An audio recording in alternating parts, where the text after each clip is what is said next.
Hi, I just wanted to talk to you today a little bit about mindfulness because I feel like this is an area of confusion for a lot of people. I know for me, for a long time, I hear mindfulness, and a lot of times people just think yoga, meditate, tune everything out, empty your mind. And part of that is true to an extent. But part of it is that's just, small little piece.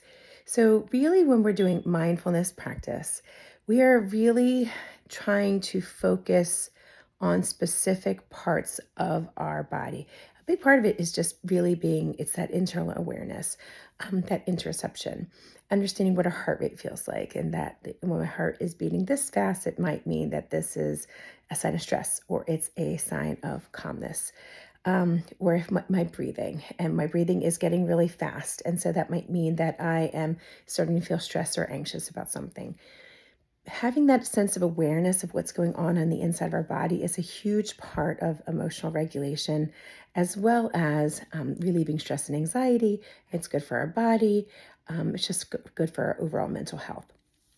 So mindfulness practices, there's so many different ones, but when I'm working with, adults, with children, I'm there's guided imagery, but there's also just mindfulness practice. And so if I'm doing a mindfulness practice, I might do something like, okay, let's focus on one thing that we're hearing with our senses. It might be your breathing, it might be your heart rate, it might be I hear a humming in the background of the air conditioning unit or the washer or the dryer.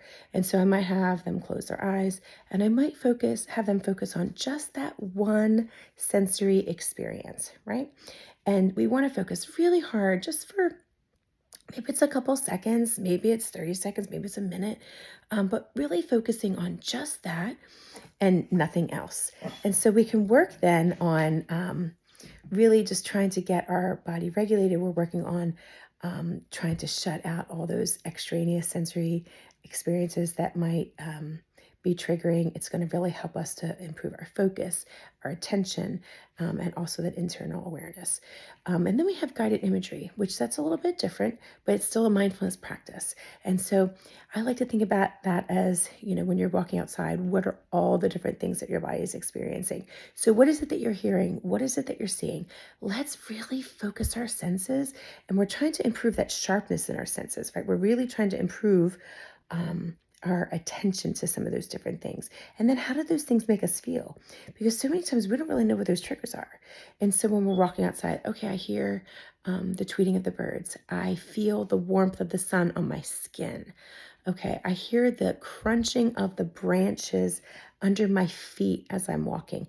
Okay, and how do those different things make you feel? Oh, it makes me feel good. It makes me feel like um, I'm at my happy place, or it make me feel, one of the people that I work with had told me that, it feels good for them to be walking because it feels like they're getting all their stress and anxiety out when they're hearing that crunching of the branches under their feet. It makes it to them, reminds them of every step that I take. I'm stomping out some of that stress that I'm experiencing. And so, and again, those are just examples of mindfulness practice. And so sometimes we might take somebody through a guided imagery practice of, a place that it feels good to them, the beach. What do those senses feel? Let's listen to the rhythm of the waves crashing if you're going to the beach.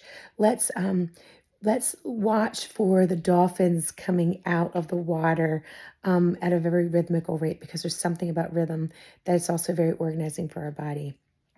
Um, let's focus on the vibration that we're feeling, as we're walking, because again, vibration is also something that really can help with, regulating our bodies as well. So these are all examples of mindfulness practice. And again, it's important to practice these not when you're stressed and not when you're anxious, because you need to practice it when you're calm. So then when you become anxious, your brain and body are able to recall, and they have something to, go back and reflect on. Like, oh yeah, I remember how to do that. I'm going to go to that place. I'm going to focus on those things, because when you had done that, you focused on, your breathing was getting regulated. Your breathing and heart rate was a little bit more rhythmical with that. I know how to tune out all those different things that I might be feeling and just focus on that one thing.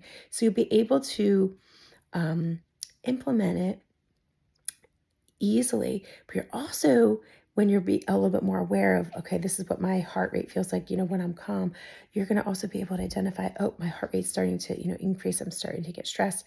I need to really focus on my breathing and my heart rate so I can bring it down to a calmer level so I don't get so upset. And so that's why these mindfulness practices are so important, because they really do help you to stay calm in that moment. But that's why it really works, because it's not so much in that moment. It's it's so that you don't, when you start to come out of that moment and get more stressed and anxious, your body's more able to get back to that place of calmness and safety.